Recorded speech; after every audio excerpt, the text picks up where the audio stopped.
Welcome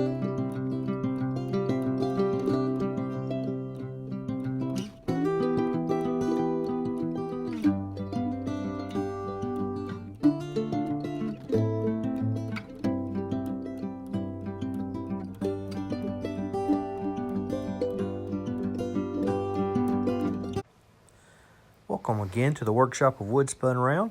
Turned this bowl my last live, and just wanted to show you taking off the tenon and how I do that. This is just my process, and it changes with every bowl. But here what I'm doing is getting it centered on the live center. I've got a piece of non-slip padding on the inside just to protect the inside of the bowl, and it's then pinched up against the chuck. On the outside is the live center. And I did not leave a center mark. The nub that was on the tenon was too big to go in the chuck, so I chiseled it off, and it left me with no center. That's my fault. I knew better than that. But here I'm just taking some time, getting it as close to center as I can. It doesn't have to be perfect, but just as close as I feel comfortable getting it. And I'm getting there now, and I'll change it once I pull the tool rest up and I can see it a little better. But here I've got it pretty close, and I'm not turning fast. I've got it running about 4, maybe 500 RPMs at this point, and I've resharpened my bowl gouge there, and I'm just taking light cuts. You can see that very clearly. Just little small shavings coming off of there. Was getting some noise there, some rubbing noise, and I'm never quite sure if that's because it's too loose or too tight. And I tightened it first, and it got louder, so I loosened it, and it got better. Yeah, I did not eliminate it completely, but it's still there. But it's a whole lot better. And then back to just taking those tiny shavings, mostly coming down the tenon toward the headstock and out. I do reverse and go back along the bottom of the bowl toward the nub, and that's to get everything nice and smooth going across there and eliminate a lot of sanding. Again, you see very small shavings coming off of there.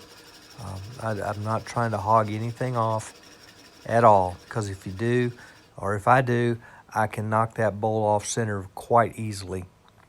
And even out of the chuck, I can break that little nub off there at this point, or break it out, either one. So everything's just real light, and I'm trying to get that nub as small as possible for the last little operation.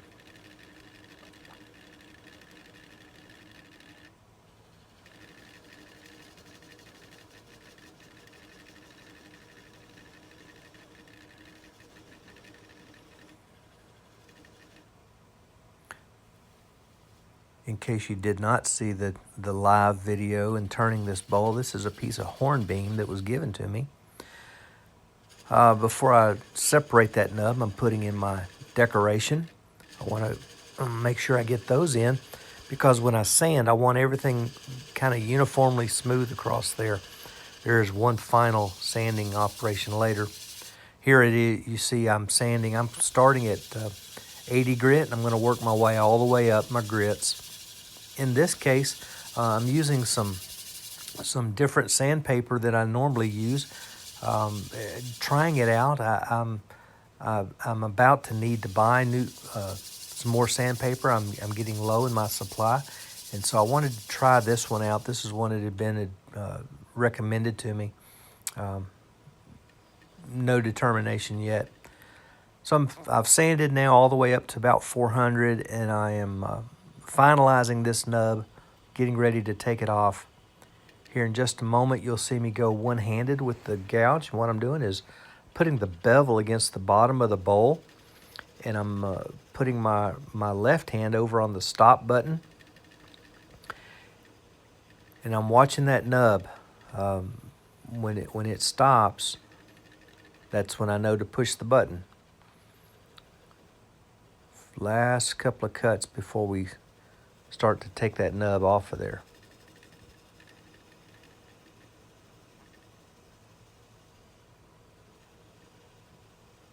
Just wanting it as small as possible. So here I've applied the bevel to the base. Left hand goes over to the stop button, and as soon as I see that nub stop where it breaks out, I can hit the stop button. I had some of the chips clogging in there. I wasn't cutting any longer, so I cleaned it out. Back to what we were doing. There it goes.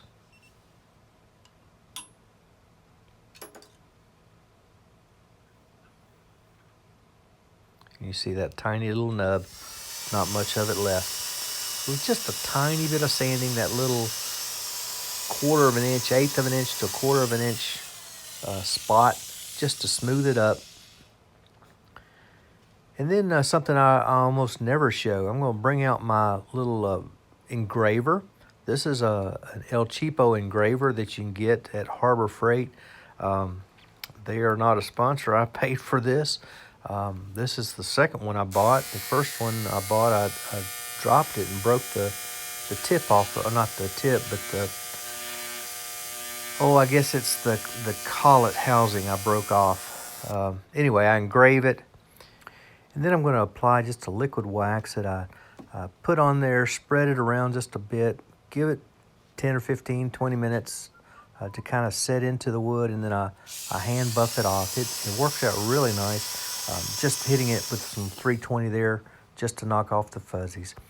Well, I appreciate you watching. I hope if you haven't already, that you'll hit that subscribe button. Don't forget to hit the notification bell so that you see every time I put more videos up.